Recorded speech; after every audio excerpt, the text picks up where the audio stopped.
السلام علیکم ورحمۃ اللہ وبرکاتہ۔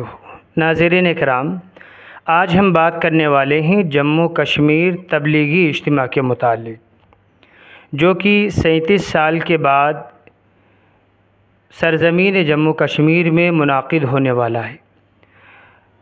اس سے پہلے ناظرین اکرام، ہم آپ کو بتا دیں کہ اس وقت دنیا بھر میں تبلیغی اجتماعات منعقد ہو رہے ہیں، اور الحمدللہ کافی تعداد میں لوگ ان تبلیغی اجتماعات میں شرکت کر رہے ہیں۔ جیسا کہ ابھی امریکہ میں ایک بڑا تبلیغی اجتماع منعقد ہوا، جس میں مرکز نظام الدین سے حضرت مولانا سعد صاحب بھی تشریف لے گئے تھے، ان کے ساتھ اور مرکز سے اکابرین تشریف لے گئے تھے۔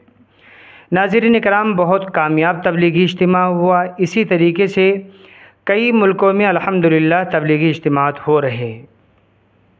بعض جگہوں پر تبلیغی اجتماعات کی تیاری ہو رہی ہے، لوگ جوق در جوق ان تبلیغی اجتماعات میں شرکت کر رہے ہیں اور اس سے فائدہ اٹھا رہے ہیں۔ اسی طریقے سے جموں کشمیر کے واری پورہ سوپور میں ایک 3 روزہ تبلیغی اجتماع منعقد ہونے والا ہے۔ اس تبلیغی اجتماع کی تاریخوں کا بھی اعلان الحمدللہ ہو چکا ہے، اور الحمدللہ تیاری بھی چل رہی ہے۔ اس تبلیغی اجتماع کی جو تاریخ رکھی گئی ہے وہ ہے 5، 6، 7 ستمبر 2025۔ ناظرین اکرام، ہم آپ کو بتا دیں کہ یہ تبلیغی اجتماع جموں کشمیر کے اس علاقے میں 37 سال کے بعد میں ہونے والا ہے۔ یہ محض ایک اجتماع نہیں، بلکہ امت مسلمہ کے لیے ایک نئی روحانی بیداری، اللہ کی طرف رجوع اور نبی کریم صلی اللہ علیہ وسلم کے مبارک طریقے کی طرف واپسی کا پیغام ہے، اور لوگ ان تبلیغی اجتماعات سے الحمدللہ سبق لے کے جاتے ہیں، زندگی گزارنے کا ایک طریقہ لے کے جاتے ہیں۔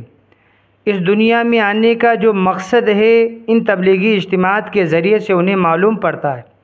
جب وہ اللہ کے راستے میں نکلتے ہیں، نکل کر کے مسجدوں کو آباد کرتے ہیں، خوب اللہ سے دعائیں کرتے ہیں، پھر ان کی زندگی بھی بدلتی ہے۔ تو اسی طریقے سے ملک کے کونے کونے میں الحمدللہ تبلیغی اجتماعات ہونے والے ہیں۔ ان تبلیغی اجتماعات کی تاریخیں انشاءاللہ ہم آپ حضرات کی خدمت میں پیش کرتے رہیں گے۔ کہاں پر ہو رہے ہیں وہ پوری ڈیٹیلز اور چیزیں آپ حضرات کو ہم بتاتے رہیں گے۔ دعا کریں اللہ تعالیٰ اس تبلیغی اجتماع کو قبول فرمائے۔